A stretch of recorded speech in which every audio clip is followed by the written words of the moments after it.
Salut à tous et bienvenue dans Psy News, le podcast sur l'actualité du monde de la psychologie. Et aujourd'hui, on va commencer avec un sujet un peu particulier puisque j'ai choisi de commencer cette émission par la psychologie positive. Alors la psychologie positive, c'est quoi? Pourquoi on a inventé ça? On va d'abord répondre à quand et on va faire ça en 30 secondes.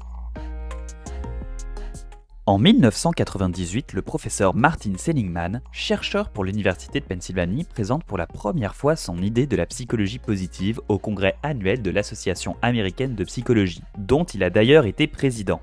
Le professeur Seligman fait partie des psychologues les plus importants du XXe siècle. Il a publié plus de 200 articles et a été récompensé plus d'une fois pour ses travaux dans le domaine de la psychologie. On n'a donc pas ici affaire à un amateur. Quand un journaliste de CNN lui demande « Quel est l'état de la psychologie ?», le professeur lui répond que pour lui, la psychologie moderne mérite mieux. C'est pour cette raison qu'il développa l'idée de psychologie positive, comme il le dit lui-même. Professor Seligman, what is the state of psychology today? Not good enough. Le but était pour lui d'ouvrir l'esprit des experts de la santé mentale. Il fallait changer de point de vue et compléter les objectifs de notre science de l'esprit. Il est maintenant venu temps de répondre à la question « La psychologie positive, c'est quoi ?» Alors c'est pas une théorie alternative de la psychologie thérapeutique classique, mais bien une discipline complémentaire. Des chercheurs y portent une attention toute particulière depuis un peu plus d'une vingtaine d'années maintenant. Dans le texte de référence What and Why is Positive Psychology, publié en 2005 par Shelley Gable et Jonathan Haidt, ils définissent la psychologie positive comme l'étude des conditions et des processus qui contribuent à l'épanouissement, au fonctionnement optimal des gens, des groupes et des institutions. Le but premier est donc d'étudier et de renforcer les émotions positives pour chercher à atteindre le bonheur. Il n'est donc pas question ici d'étudier des pathologies ou des troubles comme c'est le cas dans la psychologie clinique.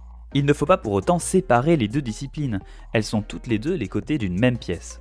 Je vais citer Jacques Lecomte, psychologue et auteur du livre Introduction à la psychologie positive. S'intéresser à la psychologie positive ne consiste pas à percevoir ou à observer le monde qui nous entoure d'une manière idéalisée. Il ne s'agit pas non plus de mettre de côté les connaissances acquises sur la souffrance psychique et sur les moyens d'y remédier. Ainsi, la psychologie positive est un complément à la psychologie clinique et permet d'agrandir l'horizon de nos connaissances sur l'esprit humain. La question se pose alors, pourquoi avoir inventé l'idée de la psychologie dite positive ? Pourquoi ne pas s'être contenté d'étudier les troubles et comment les résoudre ? Le Dr Seligman, encore une fois, dans une conférence TED, trace le bilan sur l'état de la psychologie à la fin des années 90. Il donne les plus, c'est vrai, mais surtout les moins. Il ne rejette pas les efforts et le travail fait sur la santé mentale depuis le début du XXe siècle, mais explique pourquoi, selon lui, la psychologie peut mieux faire. Je vous passe l'extrait, en anglais, de la conférence où il donne les bons et les mauvais côtés de la psychologie classique. On fait un récap juste après. Why was psychology good? Well, for more than 60 years, psychology worked within the disease model. 10 years ago when I was on an airplane and I introduced myself to my seatmate and told them what I did, they'd move away from me. And because quite rightly, they were saying psychology is about finding what's wrong with you, spot the loony. And now when I tell people what I do, they move toward me. And what was good about psychology, about the $30 billion investment NIMH made, about working in the disease model, about what you mean by psychology, is that 60 years ago, none of the disorders were treatable. It was entirely smoke and mirrors. And now 14 of the disorders are treatable, 2 of them actually curable. And the other thing that happened is that a science developed, a science of mental illness, that we found out that we could take fuzzy concepts like depression, alcoholism, and measure them with rigor, that we could create a classification of the mental illnesses, that we could understand the causality of the mental illnesses, we could look across time at the same people, for example, who are genetically vulnerable to schizophrenia, and ask what the contribution of mothering, of genetics are, and we could isolate third variables by doing experiments on the mental illnesses. And best of all, we were able in the last 50 years to invent drug treatments and psychological treatments, and then we were able to test them rigorously in random assignment, placebo-controlled designs, throw out the things that didn't work, keep the things that actively did. And the conclusion of that is that psychology and psychiatry of the last 60 years can actually claim that we can make miserable people less miserable. And I think that's terrific. I'm proud of it. But what was not good, the consequences of that, were three things. The first was moral, that psychologists and psychiatrists became victimologists, pathologizers, that our view of human nature was that if you were in trouble, bricks fell on you. And we forgot that people made choices and decisions. We forgot responsibility. That was the first cost. The second cost was that we forgot about you people.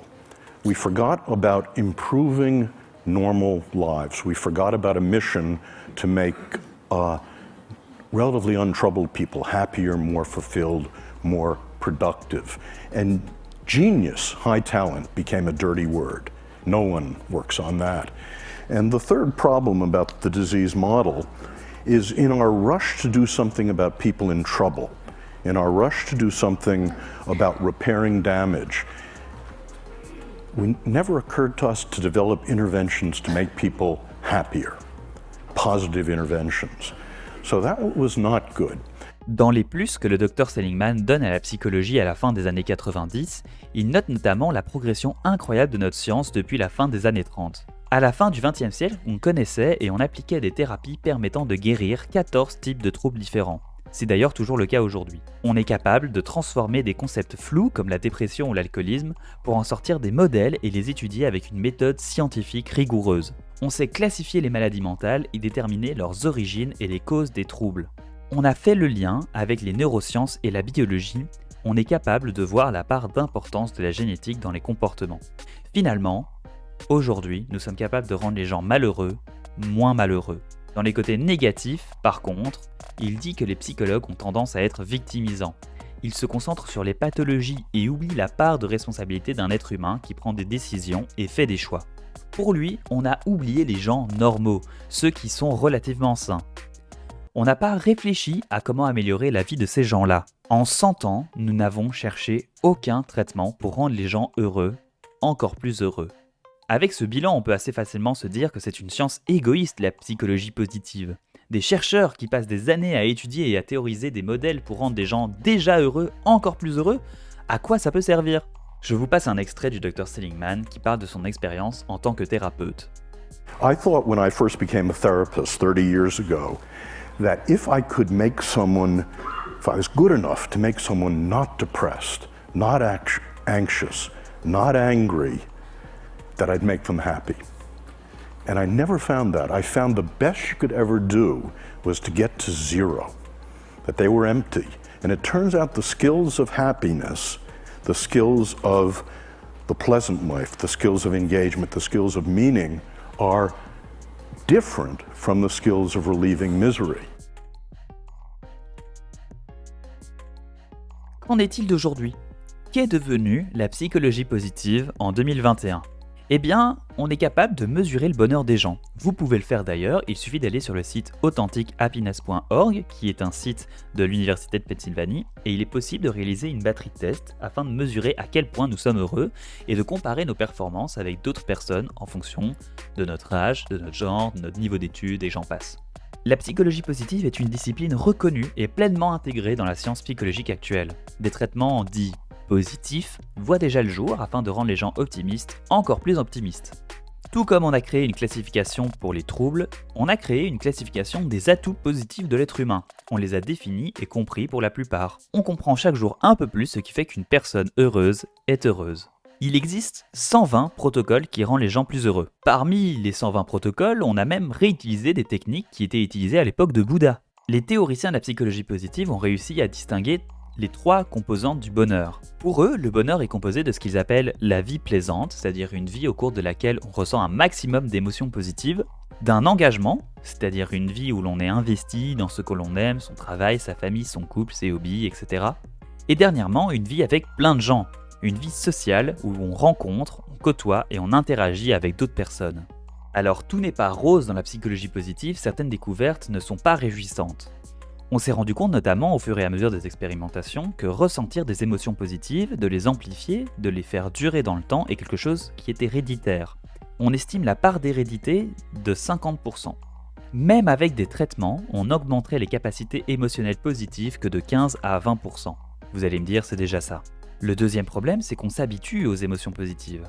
On s'en lasse assez rapidement d'ailleurs. Pour conclure ce premier épisode, la psychologie positive a assurément des jours joyeux devant elle. En ce moment, des expérimentations tentent de prouver des théories et il est fort probable que ces sujets reviennent bientôt dans cette émission. Merci pour votre écoute, j'espère que ce premier podcast vous a plu, que je vous ai donné l'envie et la curiosité d'aller un peu plus loin dans le sujet et surtout que vous serez au rendez-vous au mois prochain, le mois de mars, pour un nouvel épisode de Psy News. Passez une agréable journée et à la prochaine!